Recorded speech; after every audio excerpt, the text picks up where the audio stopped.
Hello. Hello പറയടി. എടി, ആകെ പ്രശ്നമായടി. എന്തേ? മൈമോഞ്ഞിക്ക് ജീവിക്കണ്ട. എനിക്ക് പേടിയായിട്ട് പാടില്ല. എന്തേ കാര്യം പറ. എന്താടി? ഇന്നലെ ഇന്നലെ ശുക്കൂറും കൊണ്ട് വന്നടി. ഇങ്ങോട്ട് പറഞ്ഞ എങ്ങടെ? എന്റെ കൊടുക്ക് രാത്രിയാവുമ്പോ എന്തപ്പ ഈ കണ്ടിക്കണ? എനിക്ക് ഇത്ര ധൈര്യ? എന്റെ ധൈര്യത്തിന്റെ കാര്യല്ലടി. അവിടെ തിരിച്ചു പോകുമ്പോഴേ പുലർച്ചെ ഒരു 5 മണിയൊക്കെ ആയിട്ടാ. അപ്പൊ മൂപ്പരാളുടെ അനിയന് നിസ്കരിക്കാൻ പോകാൻ വേണ്ടി നീച്ചിണ്ടായിരുന്നു. കാണിച്ചു കണ്ടാ? ഞാൻ വാതിൽ തുറന്നിട്ട് പുറത്തേക്ക് ഇറങ്ങണതും അതുപോലെ തന്നെ നടന്നു പോണതും ഒക്കെ ഓനോന്റെ പെരേന്ന് കണ്ടത്രേ. എന്താ അന്നോട് ചോദിച്ചാ?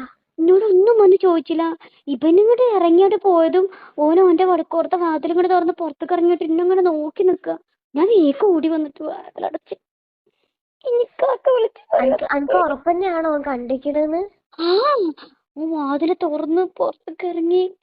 എന്നിട്ട് എന്നോട് ഇന്ന് രാവിലെ വന്നിട്ട് ഇക്കാനോട് ഇന്നൊന്ന് വിളിക്കാൻ പറയുന്നൊരു ഭീഷണിയും. എനിക്ക് ബേജാറാവണടി.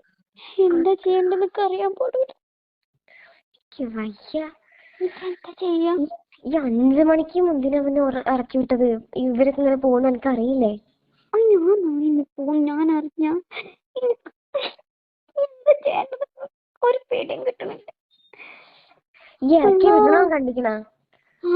വല്ല കള്ളനാണെങ്കിലും പറയായിരുന്നു. ഇറക്കി വിടണ ഞാൻ കണ്ടിക്കണ്. ഓൻ കണ്ടിക്കണ്. എന്താന്നറിയോ, ഞാൻ ആ വാതിലിന്റെ വടക്കോർത്ത് അവിടെ നിക്കണത് ഓൻ കണ്ടിട്ട് എന്റെ അടുത്തേക്ക് വന്ന്. എന്റെ അടുത്തേക്ക് വന്നപ്പോ ഒരു 5 മിനിറ്റ് ഞാൻ അവിടെ തരിച്ചു പോയി. എന്നോട് ഒന്നും മുണ്ടാണ്ട് ഓനാണ് തുറിച്ചിട്ട് നോക്കി. അപ്പോഴാണ് ഞാൻ ഗ്രില്ലടച്ചിട്ടുണ്ടാവും കയറി പോണത്. ഉമ്മോട് ഉപ്പാടൊക്കെ പറഞ്ഞ പിന്നെ അല്ലാതെ എനിക്ക് നോക്കണ്ട. എന്നെ കൊലപാതകം നടത്തുക. എന്താ മാപ്പിള അറിഞ്ഞാലോ ഈശ്വരാ? എന്നെ പറഞ്ഞേ, മാപ്പിളക്കാർക്ക് അറിഞ്ഞു കഴിഞ്ഞ എന്നെ കൊല്ലലിരിക്കാറുണ്ടാവുക. എന്റെ റബ്ബേ. അല്ല, ഇക്കാനോട് അങ്ങോട്ട് വിളിക്കാനാണോ ഓൻ പറഞ്ഞത്? അത് ഓൻ വിളിക്കോ? അല്ല, ഇക്കാ വിളിച്ചിട്ട് ഫോൺ എടുത്തില്ല. നിങ്ങക്ക് വിളിക്കുമ്പോ ഇക്കാടെ തന്നെ വിളിക്കാൻ പറയട്ടാന്ന് ഒരിത്തിരി ഗൗരവത്തില്.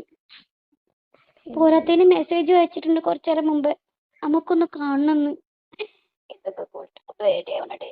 എടി എന്തെങ്കിലും ഉണക്കഥ പറഞ്ഞാലോ? എന്താ പറയാ? ഉണക്കലൊന്നും ഏൽക്കൂല. അല്ലെങ്കിൽ തന്നെ ഓന്റെ പിന്നാലെയാണ്. എന്റെ മുന്നും ബാക്കും അങ്ങനെ നോക്കി നോക്കി വെള്ളറക്കി നടക്കുന്ന ഒരു സൈത്താനാണത്.